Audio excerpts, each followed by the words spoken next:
দাউদ নবীর নাম শুনছেন? উনি তখন নবী হন নাই, উনি তখন যুবক ছেলে, এখনো নবী হন নাই। উনি ওই যুদ্ধে অংশগ্রহণ করেছিলেন। আল্লাহ পাক বলেন ওয়াকাতালা দাউদ জালুত, দাউদ নবী জালুত বাদশাকে হত্যা করে ফেললো, খতম করে দিল। জোরে কোন সুবহানাল্লাহ। এটা কোরআনের আয়াত।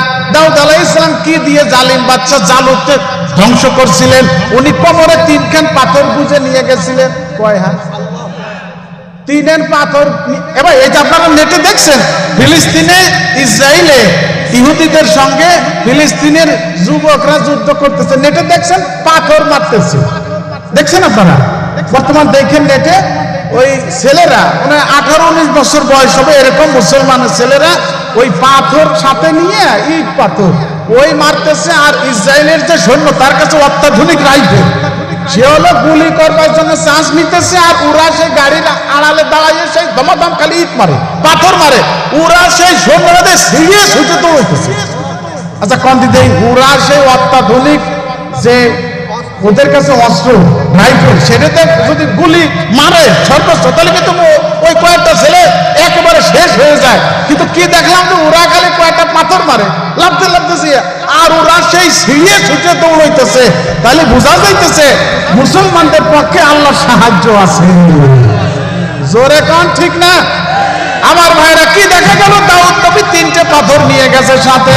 ওরে আল্লাহ, ওই যুদ্ধের ময়দানে যুদ্ধ যখন শুরু হলো, দাউদ আলাইহিস সালাম একটা পাথর হাতের ভিতরে বের করে ওই কাফিরদের যে প্রধান বাদশা জালুত, তার কপাল লক্ষ্য করে আল্লাহু আকবার বলে পাথর ছুঁড়ে মারলো।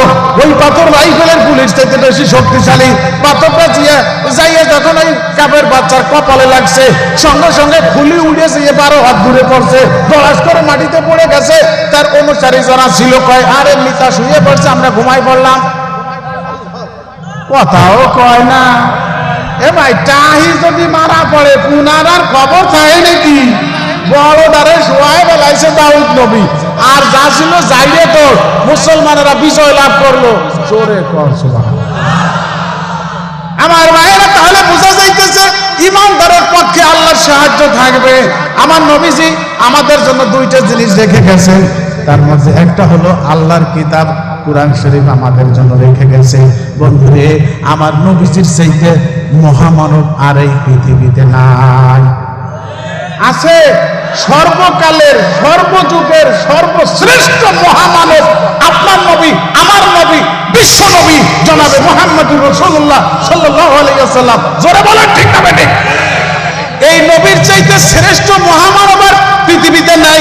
আমরা সেই নবীর উম্মত হইয়া নবীজির সুন্নতের ধার ধারি না, নবীজির ফলোয়ার না হইয়া সেই নবীর উম্মত হইয়া ওরা ফলোয়ার হইছে মেসি আর নেইমারের ফলোয়ার হইছে নাউজুবিল্লাহ। পরে হলো তোর মতো কপাল পোলা, তোর মতো ছাগল।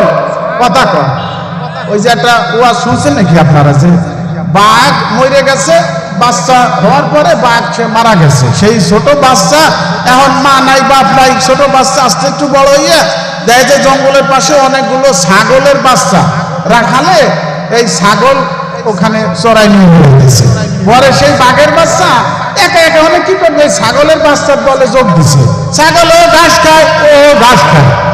পরে বড় একটা বাঘ জঙ্গলের ভিতরে ওই ছাগলের পাল দিয়ে আগুয়েছে, এখন চাই দিয়েছে ওর ভিতরে ওর স্বজাতি একটা বাঘের বাচ্চা। ও থামাই দিয়ে বাঘের বাচ্চার উদ্ধার করে যায়, তুই হলো বাঘের বাচ্চা, তুই ছাগলের দলে মিশছিস কে? কয় না, আমি হলো ছাগলের বাচ্চা। কি কয়? কয় না, আমি হলো ছাগলের বাচ্চা। কয় তুই বাঘের বাচ্চা হয়ে ছাগলের বাচ্চা হয়েছিস? বর্তমানে মুসলমানের ছেলেরা যারা শ্রেষ্ঠ নবীর শ্রেষ্ঠ উম্মত হওয়ার পরেও সেই নবীজির ফলোয়ার না হইয়া ওরা নিকৃষ্ট মানুষ, কাফির বেঈমানের ফলোয়ার হয়। আল্লাহ তবু কপাল পুড়ছে জলমের পুরা। জোরে কোন ঠিক কিনা? এ ভাই, আমার ওয়াজকে কঠিন হয়ে যেতেছে নাকি? যুব সমাজ, ওরা আমার ছোট ভাবি, ছোট ভাই, ওদের ভুল ত্রুটি সংশোধন করার দায়িত্ব আমার আছে না নাই? এ আমার ছোট ভাই, বাংলাদেশে মুসলমানের তরুণেরা, মুসলমানের ছেলেরা, মুসলমানের যুবকেরা, ওরা যদি আমার নবীর খাঁটি উম্মত হইয়া যায়, গোটা বাংলাদেশ জান্নাতের বাগান হইয়া যাবে।